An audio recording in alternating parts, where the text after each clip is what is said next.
디자인 싱킹 할 때 사람을 찍을 때 왜 가로로 찍어야 될까요? 세로로 안 찍고. 보기가 전체 좀 안정감이 지금 결국 사진을 우리가 사용한다는 거가 자료로 써야 되는데 그게 컴퓨터에서 넣었다가 그걸 가지고 아래 한글로 넣든지 PPT로 넣든지 써야 되잖아요.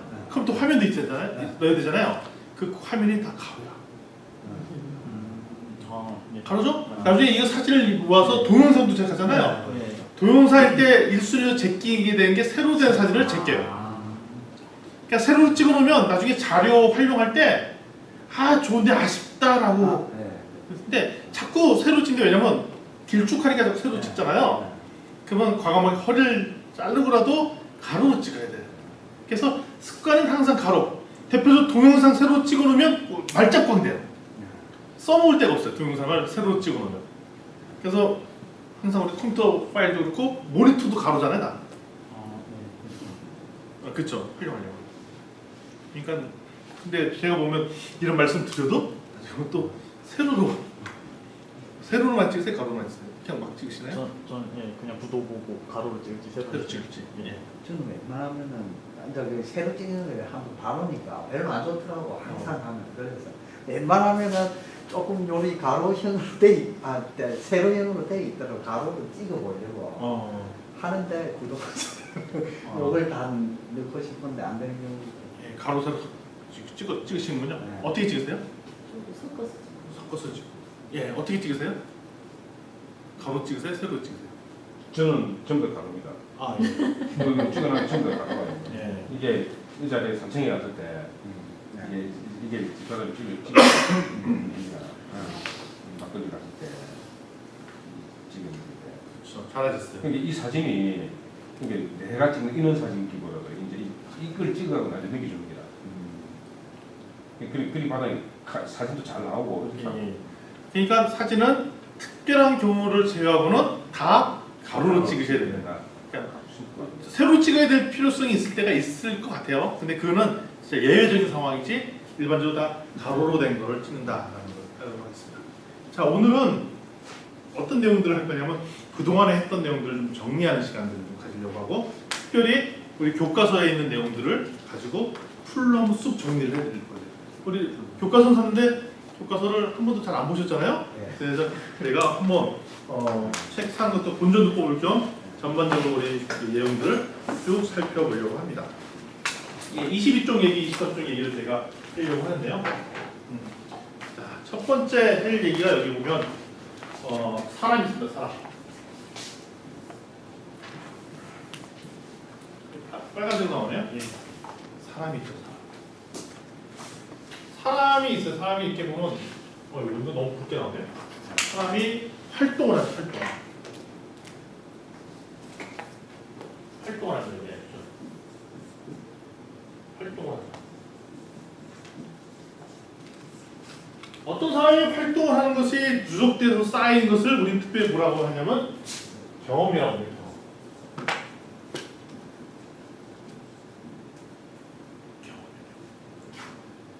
자, 이 경험이라는 단어가 되게 중요한데 이런 거죠.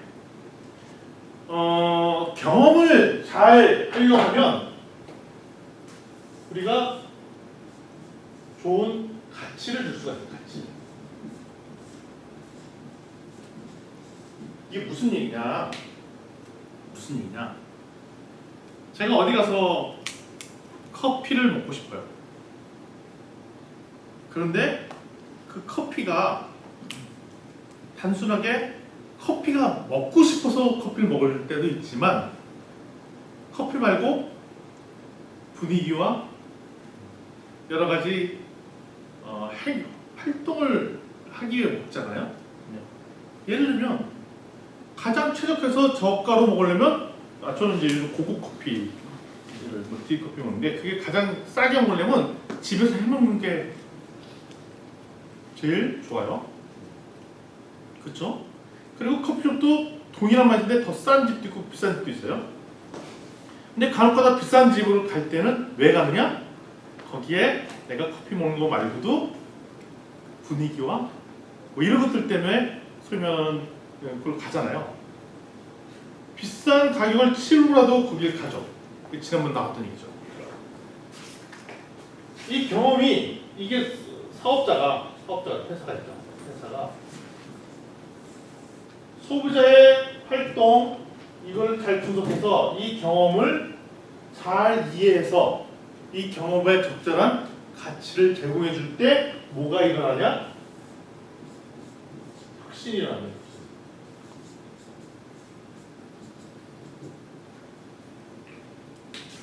22쪽에 나와 있는 그 얘기예요.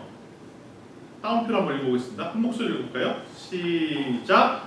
어떻게 하면 더 좋은 경험을 만들어 고객 중심의 혁신을 이끌어낼 수 있을까? 아니 우리가 더 좋은 경험을 일으켜서 이 사람한테 혁신을 일으킬 수 있을까? 이거죠. 우리는 저 경험을 알고 있어요.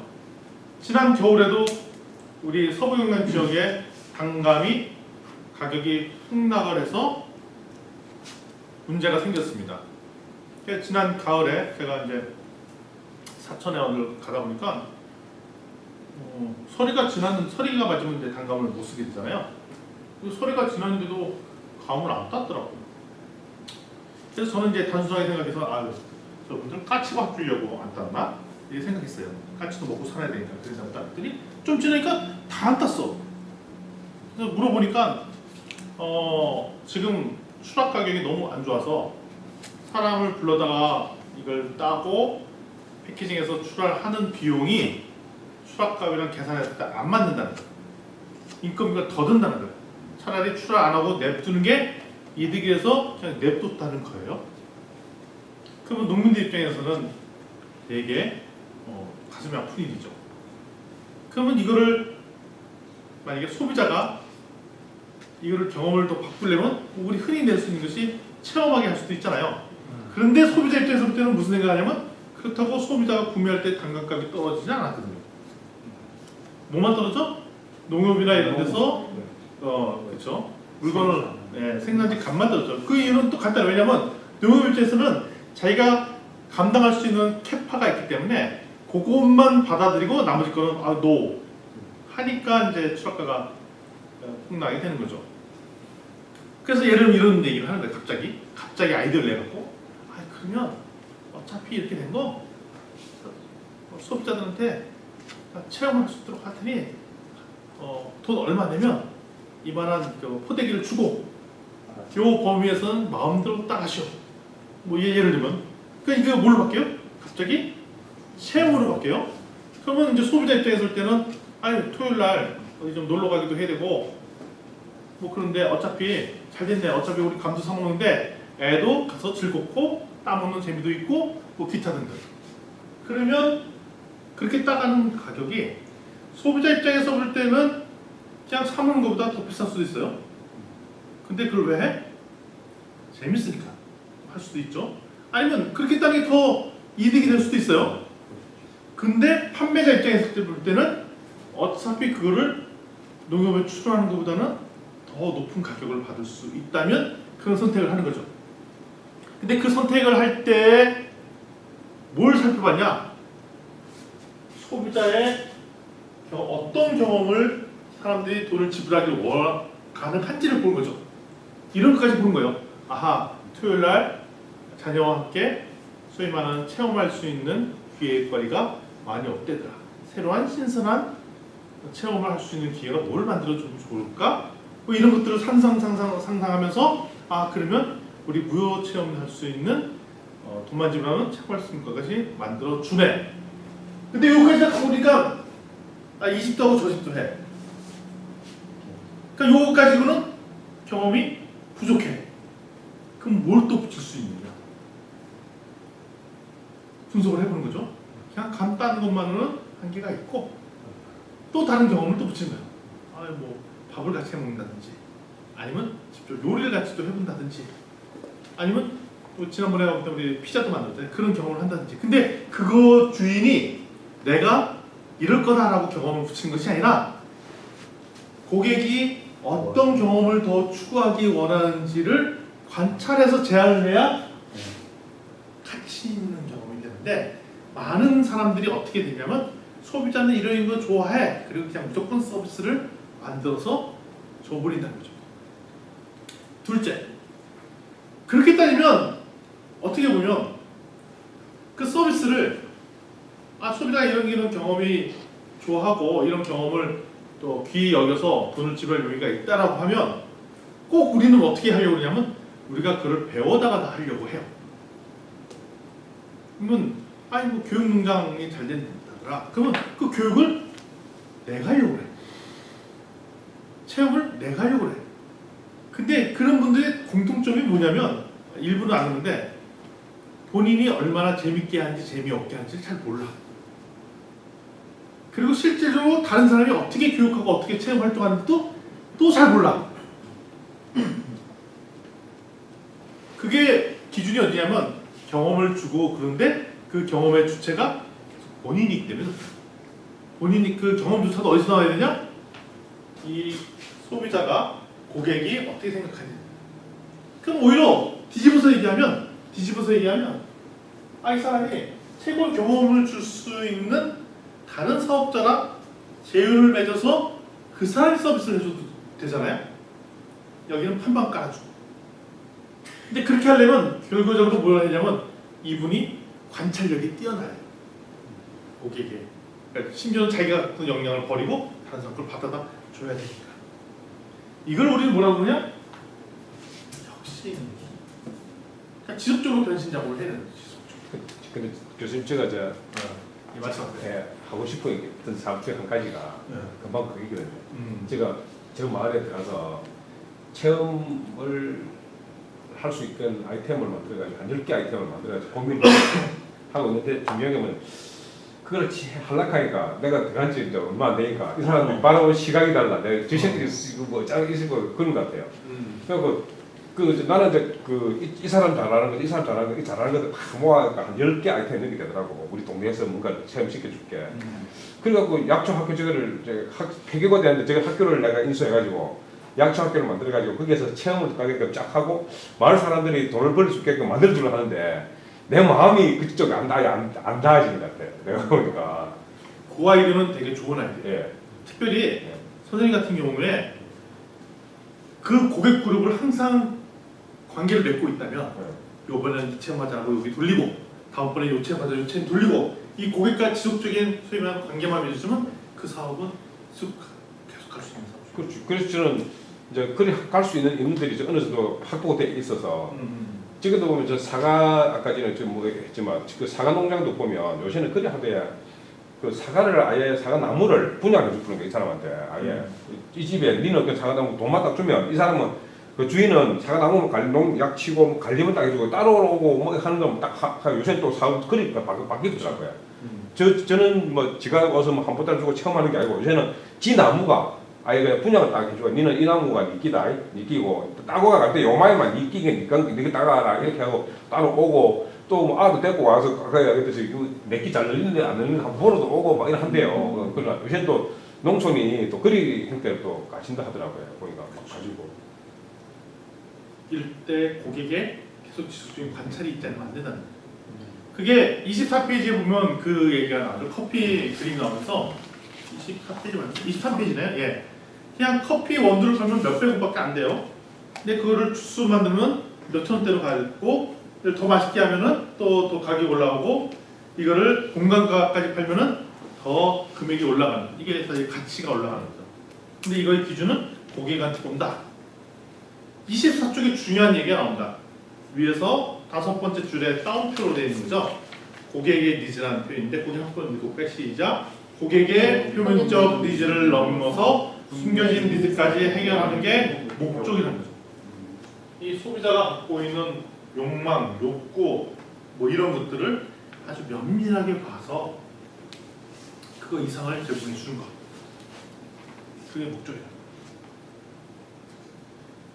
전에 한번 얘기를 한 적이 있지만 우리 저기 창업대학 오너 중에 한 분이 제 고등학교 동창이 있어요. 지금 왔다 갔다도 하고 이런 분인데 이 친구가 이제 귀촌을 했죠. 처음에는 와서 지금은 진주에 사는데 산청에 들어가 살았어요. 산청에 살면서 뭘 했냐면 유통을 했어요. 농산물 유통. 그러니까 친환경 농산물 등을 유통하겠다는 거예요. 그러면 이제 제가 고등학교 친구의 입장이고 서울에서 내렸으니까 잘해줄 필요가 있잖아요. 잘 됐으면 좋겠죠.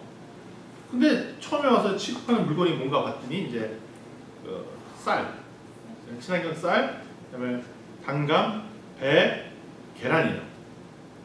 특히 배, 계란 뭐 이런 거죠. 그래서 물었어요. 이거 말고 딴 거 없냐? 딴 거 없는데 거래처가 없다는 거예요. 이것만 먹으라는 거예요. 제가 그때 이미 무슨 얘기를 하냐면 친구야, 내가 더 사줄 용의가 있다. 내가 친구를 도와주려서 사주는 게 아니라 어차피 농산물을 제가 소비를 해야 되기 때문에 여기서 공급 안 해준 것은 탐마트 가서 농작물을 산다는 거죠. 근데 잘 봐라. 내가 한 가정의 삶을 볼 때 이 사람이 이 농작물 말고도 수많은 것들을 소비하고 있는데 고객이 돈을 지불할 용의가 있는데 당신이 공급을 안 해주면 기회를 놓치는 거다. 그 얘기는 뭐냐면 이런 거예요. 많은 경우에 아까 선생님도 그 얘기 하셨지만 내가 가지고 있는 서비스만 팔려고 해요. 주구장창 그것만 팔려고 하는데 디자인 싱킹의 관점은 뭐냐면 그게 아니라 고객이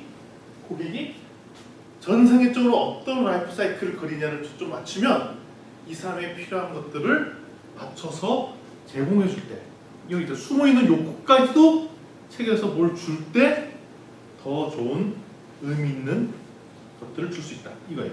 고객의 드러난 욕구 말고도 숨겨진 욕구까지도 찾아보자. 그래서 우리 사례는 봤죠. 지난번에 잔돈은 가지세요 프로젝트 봤던 거 기억나세요? 25쪽 26쪽에 보면 Keep the Change라는 그걸 보신 적 있죠? 뱅크 오브 아메리카에서 잔돈은 가지세요. Keep the Change가 잔돈은 가지세요인데 저축하고 싶은 욕구가 있어요.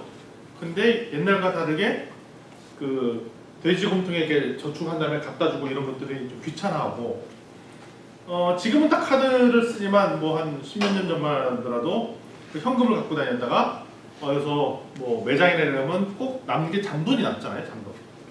그래서 많은 경우에 그냥 잔돈은 가지시죠. 근데 사실 이게 티끌모아터스라고 의미가 있는 건데 이 뱅크 오브 아메리카에서 그러니까 아메리카 은행이죠. 아메리카 은행에서 했던 건 뭐냐면 미리 재현해서 당신이 원하면 거기서 남는 잔돈은 자동으로 저축하게 하는 서비스를 만든 거죠. 이건 되게 좋은 것 같아요. 어차피 커피 먹어도 이러면 2,500원짜리 커피예요. 3,000원짜리 현금을 내면 500원 남잖아요. 근데 잔돈을 받을 수 있지만 잔돈 받으면 이렇게 주머니 무거워지고 한 2,700원, 300원 남아. 좀 남잖아요. 그러면 자동으로 그 낙전은 그냥 저축하도록 하는 서비스를 한 거죠. 그럼 뭘 잘 갖췄어요? 소비자가 저축하고 싶은 마음도 계속 있고 그런데 이걸 잔돈을 모아서 저축하는 것은 되게 귀찮아한다는 욕구도 있다는 걸 알았어요. 그 두 개를 딱 결합해서 서비스를 해주는 거죠. 좋은 아이디어죠. 그러니까 소비자가 사람들이 어떤 욕구가 있는지를 계속 관찰하고 본다는 것이 중요하다는 것입니다. 그 다음에 31쪽, 32쪽은 우리 또 MRI를 보였죠? 31쪽, 32쪽. 어린이용 MRI 사건이었죠? 기억나시죠 이거? 기억나나요? 네. 거기 보면 어린이들이 MRI 받으라니까 당연히 무서워하죠. MRI 받아보신 적 있으시죠? 전 CT 맞죠. CT. MRI 보면은 누워서 이렇게 통으로 쑥 들어가잖아요. 그러니까 공포스러울 것 같아요. 어른 상관없는데 아무도 없는데 그냥 어린 혼자 쭉 들어갔다 와야 되니까. 그리고 거기 주의사항이 절대로 움직이면 안 된다고. 거기 묵잖아요. 움직일까 봐. 어른은 안 그러면 애들이 무섭죠. 이거를 체험으로 디자인을 바꿔갖고 우리부터 해적선 탐험을 한다. 우리부터 모험심 있게 가보자. 이렇게 서비스 환경을 바꿔버렸더니 아이들도 좋아했더라. 이런 얘기들을 저희가 했었어요. 필립스 사례를 말씀드렸죠. 다시 28쪽 넘어오겠습니다. 28쪽. 다운표 읽어볼까요? 시작! 어떻게 하면 고객 중심의 가치 있는 경험을 제공할 수 있을까? 그러니까 고객은 항상 경험을 내는데 우리 입장에서는 어떻게 이 사람의 경험을 충족한 가치를 제공해 줄까? 이게 중요한 포인트라는 것입니다. 28쪽 이야기까지 나와 있습니다. 그래서 디자인 싱킹의 정의가 나와 있는 게 29쪽에 나와 있습니다. 거기 디자인 싱킹은 점점점점 한번 읽어볼까요? 디자인 싱킹은 인간 중심의 거기서부터 시작. 디자인 싱킹은 인간 중심의 이해를 바탕으로 아이디어를 시각하고 현실화해 새로운 비즈니스로 이어질 수 있게 하는 분석과 직관의 균형 잡힌 가능성 중심의 사고를 의미한다. 예, 그렇게 적혀있죠. 거기에만 중요한 단어가 나옵니다. 인간 중심.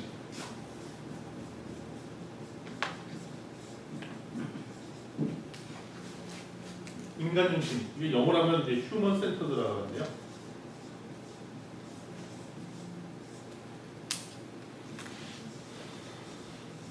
인간 중심. 인간 중심이니까 결국은 사람이 어떤 행동을 하는지, 무슨 짓을 하는지 어떻게 알아낼 수가 있죠? 관찰, 또 인터뷰.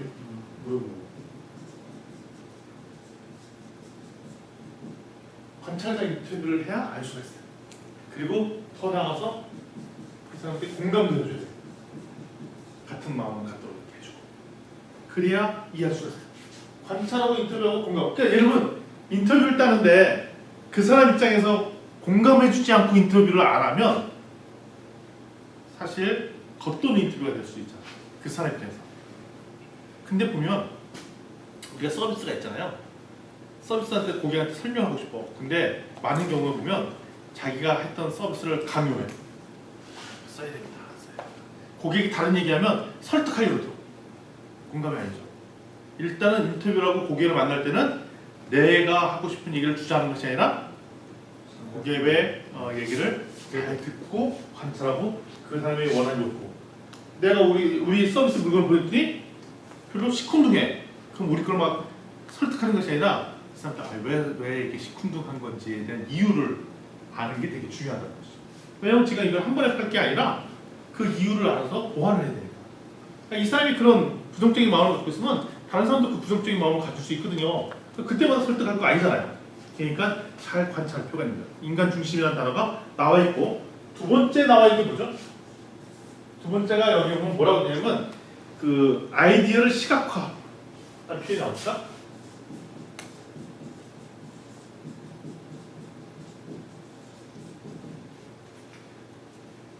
저희가 지난주에 했던 게임이 기억나시죠? 무슨 게임이었죠? 마시멜로 탑 사운드 했잖아요. 문제를 해결하는데 직접 만들어보고 하니까 느낌이 달랐죠. 그리고 좀 이따 저희가 이제 비주얼 싱킹 수업도 특강을 할 텐데 어저께 우리 선생님은 와서 들으셨어요.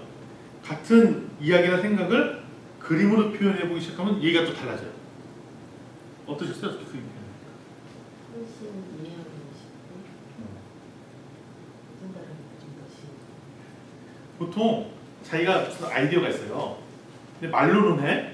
근데 그것을 그림으로 표현하면 그림을 표현할 수 있는 거랑 아닌 거랑 전혀 다른 아이디어가 돼요. 그래서 자기가 예를 들면 제가 어떤 서비스를 제공하고 싶다. 그 그림으로 표현해보는 그림. 여기서 뭐하고 여기 뭐하고 뭐하고. 말로는 내가 고객을 만나면 이렇게 되잖아. 그게 아니라 신의 청사진을 그려갖고 여기서 뭐가 이루어지고 이를 설계 도면자식 그림을 그려주면 얘가 달라지더라 이거죠. 그래서 아이디어를 시각하는 게 되게 중요하다. 그 다음에 세 번째 거기 뭐라고 되어 있냐면 세 번째 보면 현실화.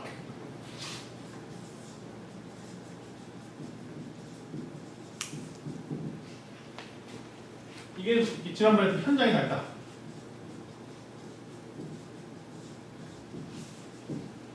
답은 현장에 있는 거다. 그러니까 디자인 싱킹 할 때 저희가 실질적으로 이거를 현실적인 프로그램을 만들려고 노력을 할 거예요. 그래서 저희가 이제 중간고사 이후에 실제 프로젝트를 할 거거든요. 그래서 우리가 실질적으로 한번 뭐 이런 디자인 싱킹 프로젝트를 한번 해보려고 해요. 그리고 여러분들이 주도가 됐어요. 인간 중심의 아이디어 시작하고 그다음에 현장에 달인 현실적인 프로젝트를 만들 계획입니다. 이렇게 하려니까 뭐가 필요하냐? 균형 잡힌 사고가 또 필요하다고 돼 있죠? 균형 잡힌 사고.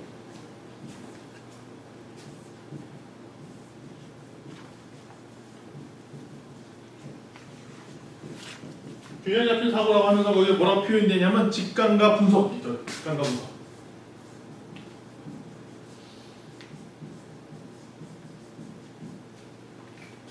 분석은 철저히 데이터 중심으로 분석하는 거고 직관은 감을 살려서 하는 거예요. 이게 뭐냐면 프로야구 경기를 보면 요즘은 데이터가 되게 과학적으로 되어 있기 때문에 지금 투수가 있어요. 만루 기회인데 요번 타자가 데이터상으로 저 사람한테 맨날 좋은 성과가 안 나왔으면 빨리 데이터를 돌려서 저 사람한테 최저로 잘 맞는 타자로 데이터로 교체하잖아요. 그렇잖아요? 데이터로는 다 제공이 돼요. 지금 컴퓨터로 잘 되어 있기 때문에. 근데 감독이 그걸 데이터를 보고에도 불구하고 얘는 항상 저 투수랑은 상황이 안 좋았어. 근데 보니까 저 사람의 오늘 느낌이 달라. 그게 뭐야? 그거는 직관이라고요. 그게 직관이 맞을 때라. 데이터로 대체를 분석하는 거라 그럼에도 불구하고 오늘 데이터상으로 저 사람을 쓰면 안 되지만 저 사람의 상태랑 감을 때 쓰는 것. 이것이 혼용했을 때 최적의 의사결정이 나오거든요. 그러니까 과거에는 어떻게 됐냐면 데이터 없이 직관만 했어. 그러니까 직관만 할 때 뭐가 문제냐면 체계화되지 않지. 자기 직관만 믿고 막 하죠. 대부분의 사업자들이 어떻게 했냐면 그냥 직관만 믿고 막 사업을 막 했어요. 기분 내키는 대로. 과학적이지 않죠. 예, 갑자기 시리가 작동했어요. 그런데 그 뒤에 되게 과학적으로 경영을 하다 보니까 철저히 데이터 분석으로 통해서 이제 경영을 했거든요. 데이터를 이용해서 분석하고 경영하고 하다 보니 이제는 직관력이 떨어질 때가 있어요. 근데 직관력을 높이는데 가장 좋은 거가 뭐냐면 우리 그림 그리고 이런 작업들이 되게 중요해요. 그래서 잘 보면 직관할 때 더 좋은 게 또 시의 적고 이런 것도 되게 좋아요. 우리 6차 사업 하시는 분들이 개인적으로 갖고 있는 역량 중에 하나가 이런 거죠. 갔더니 우리 매장이나 이런데 자기가 이 전경을 스케치하는 걸 딱 걸어라. 사진 찍은 것도 하나씩 걸어라. 때로는 우리가 그 농장을 거닐면서 느꼈던 그 감정을 또 시로도 적어라. 이런 것들이 되게 이 매장을 풍성하게 해주는 좋은 데이터 역할도 하죠. 그래서 우리는 기본적으로 관찰 인터뷰를 하고 시각화도 현장에 다니면 아는데 이거를 풀어낼 때는 아주 객관적인 데이터도 살펴보고 또한 직관력도 이용해서 함께 살펴본다 라는 얘기입니다. 이게 디자인 싱킹의 얘기예요. 그래서 이걸 어떻게 실행할까 봤더니 36쪽입니다.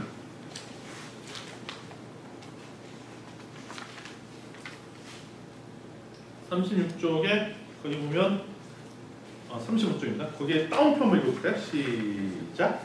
어떻게 하면 서비스 디자인 싱킹을 프로젝트에 현실적으로 적용할 수 있다. 예. 그래서 36페이지에 보면 거기에 보면 두 가지가 나오죠. 하나는 비즈니스 사고와 이게 요거 말이야. 비즈니스 사고 플러스 여기에 보면 뭐냐면 디자인 사고란 말이죠. 디자인 사고.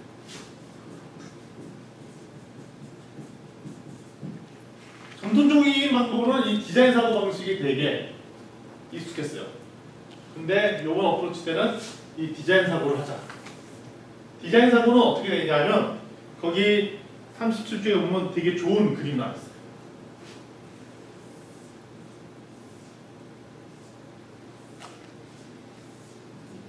오늘 수업에서 가장 중요한 그림인데요. 이게 결국 핵심이에요. 그치?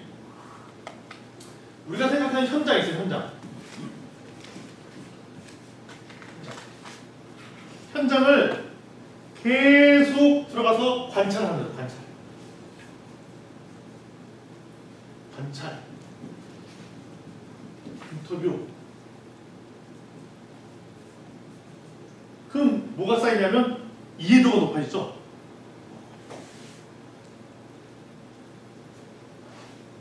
그러면 여기에 무엇이 문제인지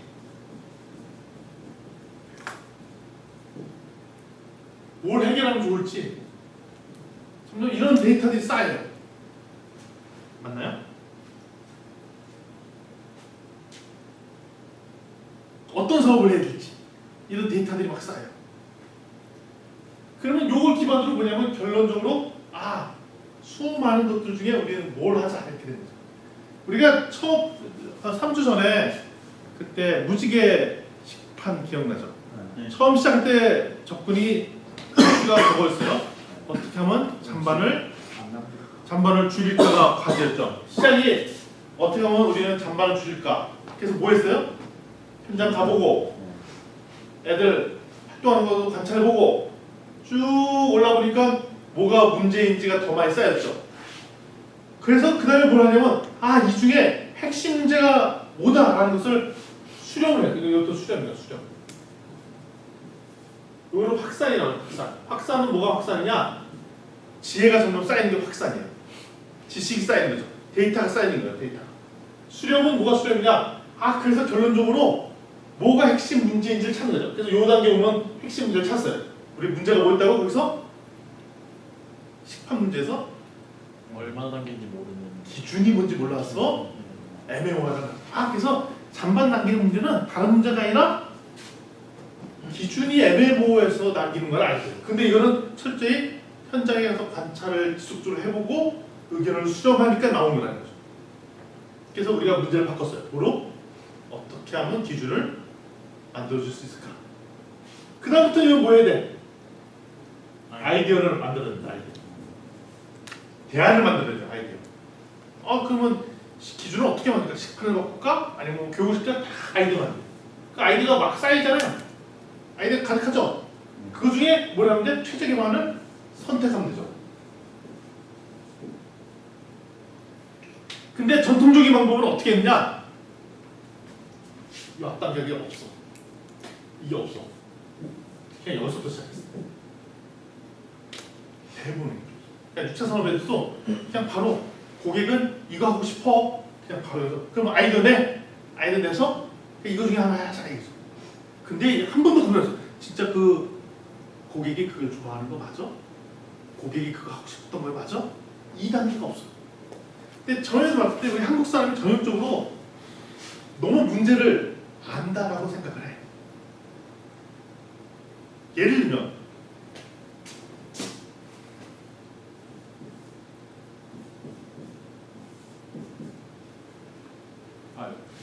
7 곱하기 6은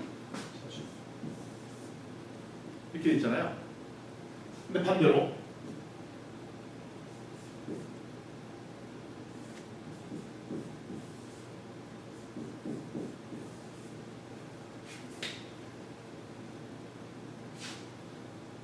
두 개의 차이점이 뭐냐? 요거는 답을 정해놨어요. 벌써 문제가 만들어졌어. 이거는 여러 가지 수많은 가능성들이 있는 거죠. 그러니까 우리가 설계를 할 때 너무 쉽게 문제를 정해놔. 고객이 이걸 좋아해. 현장에 이게 문제야. 그래서 벌써 생마음에 대안까지 다 만들어 놨어. 이게 아니라는 거야. 근데 교수님 이게 육조산업 중에서도 저희들이 이제 저 앞에 그 두 군데 가면서 느꼈던 게 뭐냐면 젊은 농부들이 하는데 하고 겨울이 쪽으로 두 개를 하는데 젊은 농부들은 이제 이러한 부분보다도 여름 쪽으로 가서 또 하는 쪽으로 지나가고 있는 거고 여름 쪽으로 하는 거는 겨울이 쪽으로 요리하더라고요. 그러니까 지금 이제 육조 산업을 하려 하면 이 부분이 우리가 하는 사람들이 어느 기업도 아니고 이런 걸 해결하려면 지 혼자서 머리를 쌈매가 해야 되겠는데 어느 하고 누가 의논을 해갖고 뭐 하고 이런 걸 할 수 있는 그런 게 되겠냐고 이게 육조 산업이 힘든 게 뭐냐면 인적 구조가 예를 들어서 그 조합이 만들어져서 여러 단체가 만들어지면 되는데 지 혼자서 뭔가 한다고 막 하는 게 사실 맞지 않습니까? 저런 거 하려면 소위 마을 기업이 되든지 뭔가가 법인이 돼갖고 뭐 백산업이 모아 해야 되는 것들이 만들어질 수 있는데 이거는 이제 지 혼자서 뭔가 뭐 내가 지금 경우에 뭐 장투대 분양사업도 하는데 내 혼자서 무엇을 의견 수는 어떻게 하고 뭐 어떻게 누구하고 뭐가 잘못된지도 모르고 막 이런 현상이 막 나타났거든 말이죠 이런 게. 그래서 이것도 이제 이런 게 되려 하면 내가 본 게 회오리 정도 되는 그런 동네 그걸 하더라고요. 이런 걸 하고 일하는 사람들에 대한 이런 것도 하고 막 저것들 문제점이나 이런 것들 막 하고 이러는데 이 규모에 따라서 이런 것들이 적용하기가 좀 적절치 않는가 아니겠는가 생각이 드는데. 그 우리가 이제 유치 산업을 이제 일본에서 갖고 왔잖아요. 일본에 와서 가보면 개별 농가가 유치 산업을 하는 경우는 별로 없고 기본 최소 단위가 한 마을이에요. 말이죠. 네, 마을 단위로 우리 마을의 문제를 깊숙이 관찰해서 거기에 대안들을 만들어 있는데 여기는 그냥 보통 개별 농가가 하려고 하고 근데 제가 딴 데서 보니까 그나마 그래도 마을 단위로 제일 잘한 데가 전북이래. 전북. 제일 잘 안 되는 동네가 있대요. 그게 경남이에요. 경북은 좀 낫대요. 경남이 제일 잘 안 되는 동네 중에 하나예요. 그러니까 거기는 주로 경남은 개별 농가들이 자꾸 하려고 한다는 거예요. 마을 단위만 안 되고. 그래서 제 같은 경우는 한번 이런 걸 왜냐하면 전체를 파악을 했다라고는 할 수는 없지만 그런 부분을 고려해가 뭐 개인적으로 개인 스스로 기획을 한 번씩 이렇게 이렇게 해보면서 나타내는 것 중에 하나가 공동 부분을 생각하면서 풀어나가는 거하고 그러니까 항상 두 개의 안이 어느 정도 형성입니다.